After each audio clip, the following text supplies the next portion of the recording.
Line express cargo நம்பகமான cargo. இதோ நீங்களும் தொடர்பு கொண்டு உங்களுடைய கார்கோ பொருட்களை அனுப்பலாம். 90 93 61 67 தொடர்புக்கான இலக்கம் 66 16 84 14. இன்னொரு இலக்கம் 55 17 27 47. அதே போல் இன்னுமொரு இலக்கம் 50 53 79 39. இன்னுமொரு இலக்கம் 99 69 84 94. அஸ்ஸலாமு அலைக்கும் வரஹ்மத்துல்லாஹி வபரகாத்துஹு. அன்பார்ந்த அனைத்து உறவுகளுக்கும் இனிய காலை வணக்கம். உங்கள் மீது சாந்தியும் சமாதானமும் உண்டாகட்டும். இன்றைய காலை பொழுது உங்கள் அனைவருக்கும் இனிய பொழுதாக அமைய எல்லாம் வல்ல இறைவனை பிரார்த்தித்தவனாக இன்றைக்கும் தொடங்கிய பல முக்கியமான செய்திகளை பற்றி தான் பார்க்க போகிறோம். வீடியோவை கடைசி வரைக்கும் பாருங்கள். தெரியாத நண்பர்களுக்கும் மறக்காமல் ஷேர் பண்ணுங்கள். வீடியோ பிடிச்சிருந்தா ஒரு லைக் பண்ணுங்கள், சப்ஸ்கிரைப் பண்ணுங்கள், தொடர்ந்தும் சப்போர்ட் பண்ணுங்கள். குவைத்துடைய டினார் மதிப்பம் உள்ளதா பார்த்தலாம். இலங்கைக்கான ரூபாய்கள் ஒரு தினாரின் மதிப்பு 982 ரூபாய் 99 உள்ளது. இந்தியாவின் ரூபாய்கள் ஒரு தினாரின் மதிப்பு 285 ரூபாய் 51 உள்ளது. இது அல் முசைனி எக்ஸ்சேஞ்சுடைய அப்ளிகேஷன் ஆன்லைன் ரேட் ஆகும். குவைத்துடைய பல பகுதிகளிலையும் அல் முசைனி எக்ஸ்சேஞ்ச் இருக்குது. அதே போல் ஜமியாக்கள்லையும் மெஷின்கள்லையும் உங்களுக்கு பணம் அனுப்ப முடியும். குவைத்துடைய பல எக்ஸ்சேஞ்சுகள்லையுமே அக்கௌண்ட் நம்பரை மறைச்சிடுறாங்க. இதை பற்றியும் உங்களுக்கு தொடர்ந்துமே தெரிய தரது. நீங்கள் ஏதாவது ஒரு புதிய எக்ஸ்சேஞ்சுக்கு பழைய பட்டுச்சீட்டோட போகிறீங்களா தான் நிச்சயமாக அதில் அக்கௌண்ட் நம்பர் சரியாக இருக்கா அப்படின்றத செக் பண்ணிக்கோங்க. அப்படி இல்லாத பட்சத்தில் எழுதிட்டு போனாலும் பிழை இல்லாத அக்கௌண்ட் நம்பர் எழுதிட்டு போங்க. ஏதாவது ஒரு நம்பர் பிழைத்தாலும் கூட உங்களுடைய பணம் நாட்டுக்கு போய் சேராது. அந்த பணத்தை திரும்ப பெறணுமா இருந்தாலும் ரொம்ப நாட்களாகும். மறுபடியும் கட்டணம் செலுத்த வரும். அதே போல் எக்ஸ்சேஞ்சுகளில் பணம் அனுப்பி முடித்ததும் மறக்காமல் பட்டுச்சீட்டை செக் பண்ணி பாருங்கள் எல்லா டீட்டெயில்ஸும் சரியாக இருக்குதான்னு.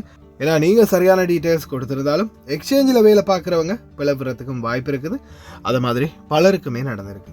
முடிந்த வரைக்கும் நீங்களும் உங்களுடைய கஷ்டப்பட்டு சம்பாதிக்கக்கூடிய பணத்தை நல்ல எக்ஸ்சேஞ்சுகள் மூலம் அனுப்புங்க. எங்கே அதிகமான ரேட் கொடுக்குறாங்க அப்படின்றது தெரிந்தாலும் மறக்காமல் கமெண்டில் மென்ஷன் பண்ணுங்கள். குவைத்துடைய தங்க விலையை பார்த்துடலாம். 1 கிராம் 18 கேரட் தங்கத்தின் விலை 32 தினார் 435 ஃபீல்ஸ். 1 கிராம் 21 கேரட் தங்கத்தின் விலை 37 தினார் 841 ஃபீல்ஸ். 1 கிராம் 22 கேரட் தங்கத்தின் விலை 39 தினார் 657 ஃபீல்ஸ். 1 கிராம் 24 கேரட் தூய தங்கத்தின் விலை 43 தினார் 247 ஃபீல்ஸ். மறுபடியும் 1 தினாரால் அதிகரித்தது தங்க விலை. குவைத்தி பாபாவின் வாகனத்தில் சிக்கி உயிரிழந்த தொழிலாளர். போதையில் வந்த குவைத்தி பாபா போலீஸ் அதிகாரி மீதே வாகனத்தையும் ஏற்றிச் சென்ற குவைத்தி. லஞ்சம் கொடுத்தவர்களுக்கு 3 வருடம் 4 மாதம் சிறை. குவைத்துடைய முனிசிபாலிட்டியின் அதிரடி நடவடிக்கை பல வியாபார தலங்களை தட்டி தூக்குகின்றார்கள். இதோ குவைத்துக்கு வந்தார் துருக்கி அதிபர் எர்தகன். பல வியாபார திட்டங்கள் உடன்படிக்கை. குவைத்தில் இந்தியர்கள் இன்னும் அதிகரிப்பு. பார்க்கலாம் அனைத்து தகவல்களையும். இதோ மீண்டும் பல நாடுகளில் ஈரான், ஆப்கானிஸ்தான் மற்றும் இன்னும் சில நாடுகளில் நில அதிர்வு பதிவாகி இருக்குது. இந்த நில அதிர்வானது புவியியல் ஆய்வாளர்களின் கூற்றுப்படி தொடர்ந்தும் அரபு நாடுகளை ஆபத்துக்கு இட்டு செல்லும் அப்படின்னு தெரிவிச்சிருக்கிறாங்க. குறிப்பாக சவுதி அரேபியா, ஈரான், குவைத், அதே போல் ஒமான் மற்றும் இன்னும் சில நாடுகளையும் இது பாதிக்கலாம் அப்படின்னு தெரிவிச்சிருக்கிறாங்க. ரொம்ப கவனமாக இருங்க, பிரார்த்தனை பண்ணுங்க. நம்மளால் அதை மட்டும்தான் பண்ண முடியும். இதோ தொடர்ந்தும் ஹை லெவலில் இருக்கும் இந்தியர்கள். குவைத்தில் வெளிநாட்டவர்களின் எண்ணிக்கை தொடர்ந்தும் அதிகரித்து வருகின்றது. இதில் குறிப்பாக குவைத்தில் தொழிலாளர் சந்தையில் வளர்ச்சி. இந்தியர்கள் மிகப்பெரிய பணியாளர் குழுவாக குவைத்தில் தொடர்கின்றனர். இந்த தொடர்ச்சியானது இந்த ஆண்டின் 2வது காலாண்டின் இறுதியில் குவைத்தில் வீட்டு வேலை செய்பவர்கள் மற்றும் இதே போன்ற பதவிகளில் இருப்பவர்கள் உட்பட தொழிலாளர்கள் சந்தைக்கு ஆண்டுக்கு ஆண்டு 2.5% அதிகரித்து வருகின்றனர். 2024 ஆண்டின் 2வது காலாண்டின் இறுதியில் 2.93 மில்லியனாக இருந்த தொழிலாளர்களின் எண்ணிக்கை தற்போது 2.99 மில்லியனை எட்டியுள்ளது. அதே போல வெளி தொழிலாளர்களின் எண்ணிக்கையும் இன்னும் அதிகரித்துள்ளது. குவைத்தில் தொழிலாளர்களுடைய எண்ணிக்கை தொடர்ந்தும் அதிகரிக்குது. ஆனாலும் இன்னும் தொழிலாளர்களுக்கான சரியான சட்டத்திட்டங்கள் மற்றும் உதவிகள் கிடைப்பது ரொம்ப தாமதமாகவே இருக்குது. அதற்கான ஏற்பாடுகளை நிச்சயம் எங்களுடைய தூதரகங்கள் முன்னெடுக்கணும். மேல்முறையீட்டு நீதிமன்றம் ஒரு எகிப்தியருக்கும் அவரது மகனுக்கும் 3 ஆண்டுகள் மற்றும் 4 மாதங்கள் சிறை தண்டனையை மற்றும் நாடு கடத்தலை உறுதி செய்தது. வரைவு தீர்ப்பை உருவாக்க ரிக்கா நீதிமன்றத்தின் ஜாமீன்களின் ஒருவருக்கு 160 தினார் லஞ்சம் கொடுத்துள்ளனர். லஞ்சம் மட்டும் கொடுத்து மாட்டிடாதீங்க, பாதிங்க தானே தண்டனை. சானிடைசர் யூஸ் பண்ணுறதால கேன்சர் வருமா? என்னடா அது குண்டை தூக்கி போடுறீங்க அப்படின்ற மாதிரி இருக்குது. ஐரோப்பிய கெமிக்கல் ஏஜென்சியின் அறிக்கையின் படி இது புற்றுநோய் மற்றும் கர்ப்ப சிக்கல்களின் அபாயத்தை அதிகரிக்கின்றது என்று தெரிவித்திருக்கின்றார்கள். சானிடைசரை யூஸ் பண்ணக்கூடாதோ? போதையா சாமி, போலீஸ் அதிகாரியின் மேல் வன்றியை ஏற்றி தப்பிச் சென்ற குவைத்தி குடிமகன், சுற்றி வளைத்து விரட்டி பிடித்த காவல் அதிகாரிகள். ஆசிய நாட்டைச் சேர்ந்த வெளிநாட்டவர் ஒருவர் சம்பவ இடத்திலேயே உயிரிழப்பு. குவைத்தியின் வாகனத்தில் சிக்கி பலியான துயரம். ஜாபர் அல் அலி பகுதிகளில் நடந்த துயர சம்பவம். ஆசிய நாட்டவர் என்ற வகையில் யாருன்னு தெரியலை, இலங்கையரா இந்தியரா எந்த நாடு அப்படின்றது கன்ஃபார்மாக தெரியலை. அதே மாதிரி தயவு செய்து வீதிகளை க்ரோஸ் பண்ணக்கூடியவங்க, இந்த வீடியோ உங்களுக்கு ஆல்ரெடி நான் போட்டிருப்பேன்னு நினைக்கிறேன். பாருங்கள், பெரிய லாரிக்கு முன்னால் அவங்க போனாங்க, லாரி டிரைவர் கவனிக்கலை. அந்த டிரைவர் அந்த லாரி அப்படி அசைஞ்சு போவதில்லை, அவங்க மேலே ஏறி இறங்கி போனது தான் அது. ஆனால் கூட வந்த பெண் ஒரே அடியாக எஸ்கேப் ஆகிட்டாங்க.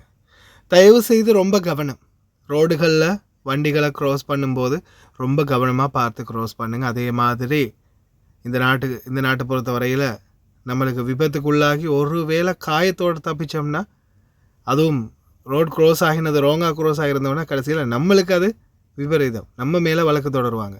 ரொம்ப கவனம். அதே மாதிரி குவைத்தி குடிமகனை வியாபாரத்தில் ஏமாற்றிய வெளிநாட்டவருக்கு ஜெயில் தண்டனை.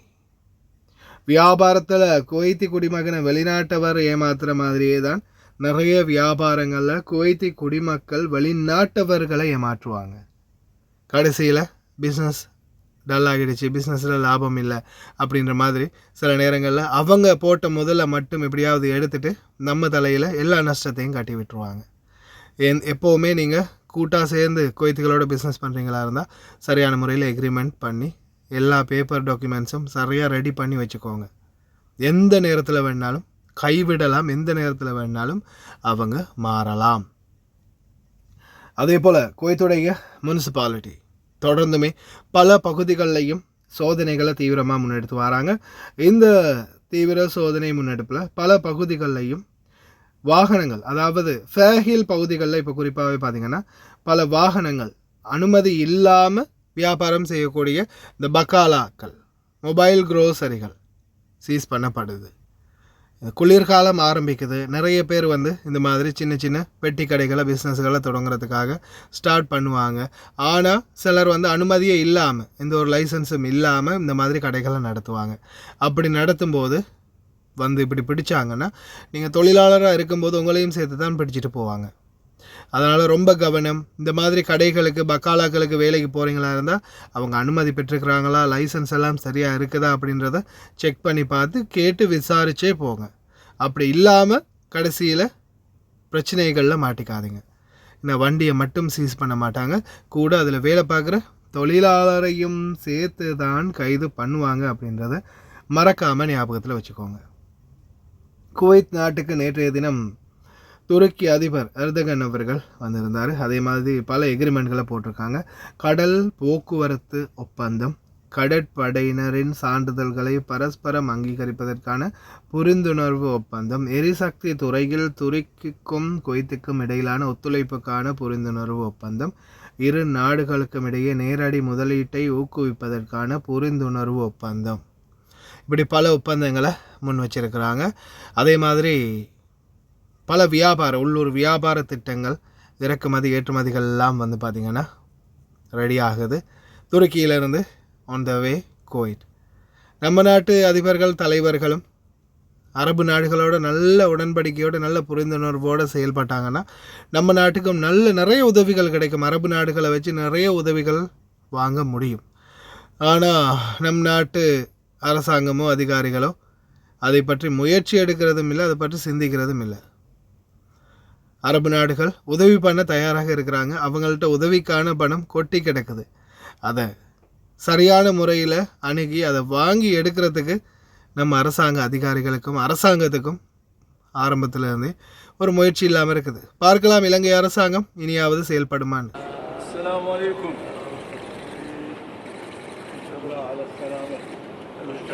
كيف حالك؟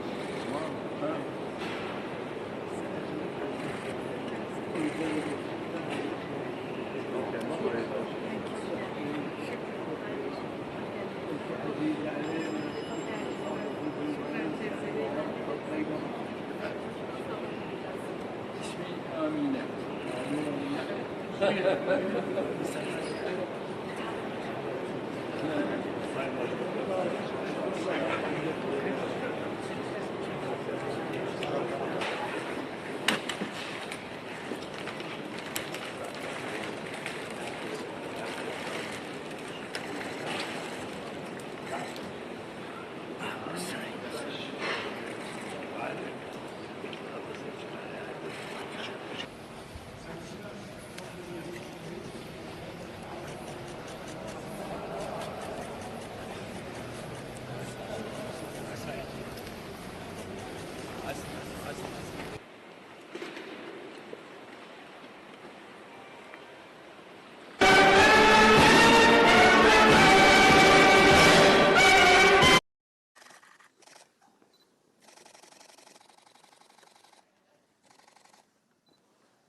ஹாய் காய்ஸ், இன்றைக்கி நாங்கள் எங்கே வந்திருக்கிறோம் தாத்தா? எங்கே வந்திருக்கிறோம் நாங்கள் இன்றைக்கி? அல் மிஷாயில். நீங்கள் எப்போ ஆர்டர் பண்ணீங்க தாத்தா? நான் இன்றைக்கி ஈவினிங் தான் ஆர்டர் பண்ணேன். இந்த கோடை ஆர்டர் பண்ணீங்க? எனக்கு எமர்ஜென்சியாக இந்த சாமானம் கொஞ்சம் எனக்கு வேணுமென்றதுக்காக வேண்டி இதனால் எனக்கு அவசரமாக இப்போ நைட்டு 10:15 எங்கேயும் ஆகுது. ஸோ அவர் எனக்கு அவசரம் அப்படின்றதுக்காக வேண்டி அவர் எனக்கு பணம் தந்தார். ஸோ இவங்களோட சேவையை பற்றி நீங்கள் எதுவும் கவலைப்பட வேண்டிய அவசியம் கிடையாது. அவங்க சொன்ன டைமுக்கு எங்களுக்கு எமர்ஜென்சியாக தேவைன்னு சொன்னால் அந்த டைமுக்கு அவங்க எல்லா சாமானத்தையும் கொண்டு எங்கள்கிட்ட ஒப்படைச்சிடுவாங்க. ஸோ கைஸ், நீங்களாக இருந்தாலும் தாராளமாக எந்த ஒரு பயமும் இல்லாமல் இவங்களோட கார்கோவாக இருக்கட்டும், கார்கோவும் இவங்க செய்கிறாங்க. ஸோ ஜெமியாவும் இவங்கக்கிட்ட இருக்குது, காகில் குக் சிட்டி ஒன்றும் இருக்குது. சாமானமும் நீங்கள் ஆர்டர் பண்ணலாம் தைரியமாக, எந்த ஒரு இதுவும் எதிர்பார்க்காம அவங்க சமூக சேவையை செஞ்சு முடிப்பாங்க. தேங்க்யூ ஸோ மச் தாத்தா. தேங்க்யூ. இந்த தாத்தாவோட ஆர்டர் வந்து இதுதான். நீங்களும் ஒரு 20 கேடிக்கு மேலே ஆர்டர் பண்ணிங்கன்னா நீங்கள் எங்கே இருந்தாலும் பிரச்சனை இல்லை, உங்களோட வீட்டுக்கே வந்து டெலிவரி பண்ணி தருவோம். இன்ஷா அல்லாஹ் இன்னொரு வீடியோவில் சந்திப்போம். Thank you, bye bye.